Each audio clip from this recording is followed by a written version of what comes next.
So after the Swift card last night, a lot of people got a lot of criticism for the performances last night from the Swift brothers. Others coming to their defense, saying it was good performances. They needed to shake the rust off, things of that nature. Well, let me tell you what I think. Welcome to the Pugilist Critic, where we talk about the good, the bad, and the ugly in the sport of boxing. The Swift brothers last night.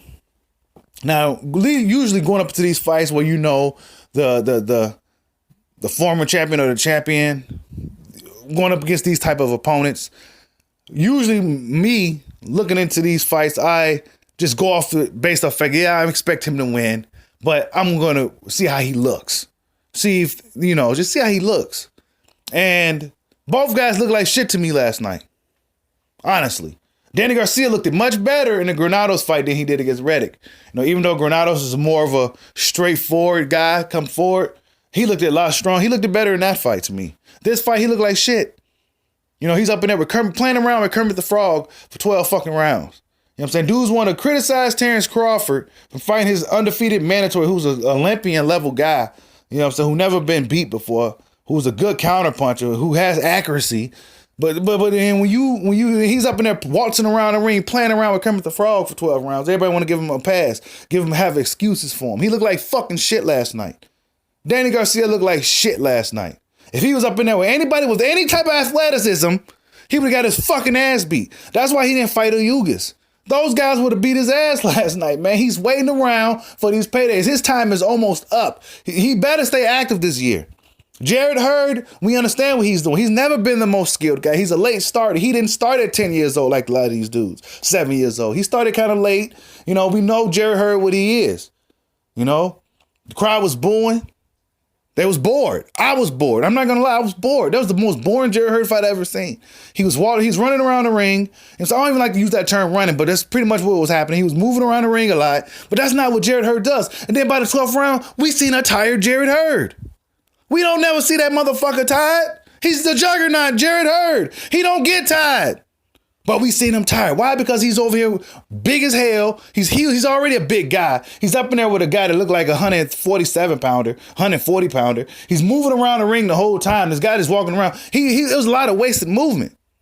It wasn't good footwork. Just because you're moving around the ring fast don't mean that's good footwork, dude. That just means you just more athletic than this motherfucker. You can move faster.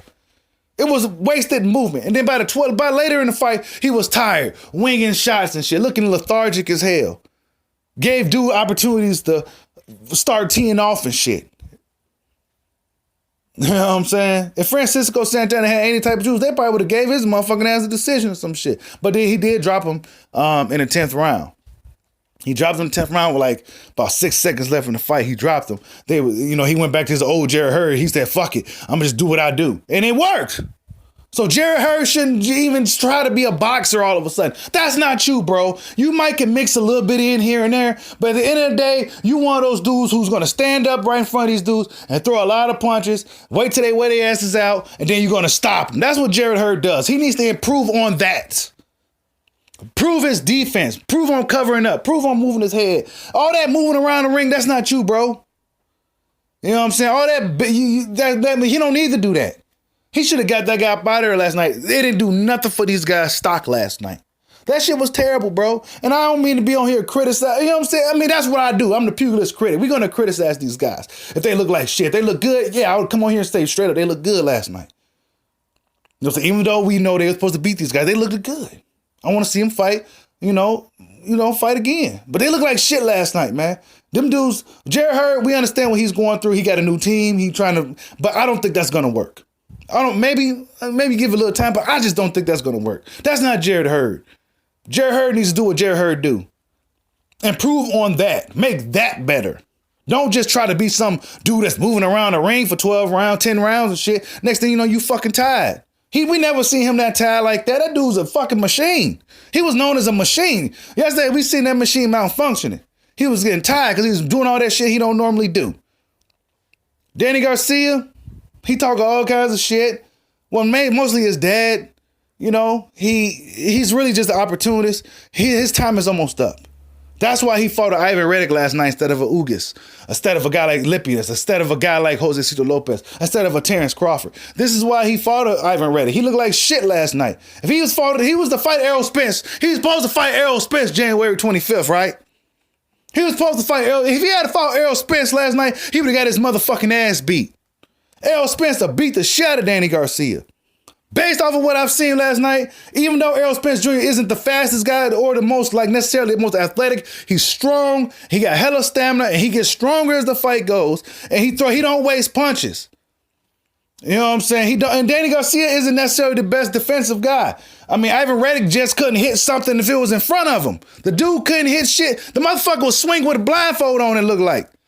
He had a blindfold on and was swinging and missing and shit. Missing shots that was right in front of him. I mean, just absolutely terrible. Okay, I'm just being honest. The good thing about this is maybe they'll wake Danny Garcia ass up. You know what I'm saying? Maybe the good thing for Jarret Hurd is, well, maybe he'll go back to what he do and improve on that. Because I think that's what Jarret Hurd does, and that's what he does best. It just didn't work in the J-Rock fight because he got too complacent. He thought he probably didn't train as hard. He was too busy partying. The Odell Beckham hair and shit. He had to, you know what I'm saying? That's what happened. He don't need to really change up his style if you ask me, because that moving around the ring shit, that's not you, bro. The bad thing about it is, well, they wasted everybody's motherfucking time. The shit was boring as hell. That was the bad thing about it, and it didn't even raise their stock. And the ugly thing about it is, you keep fighting these type of opponents, and you're not stopping these dudes.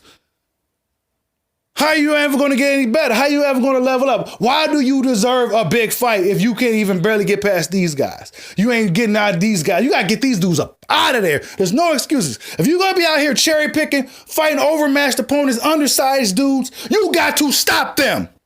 Like and subscribe.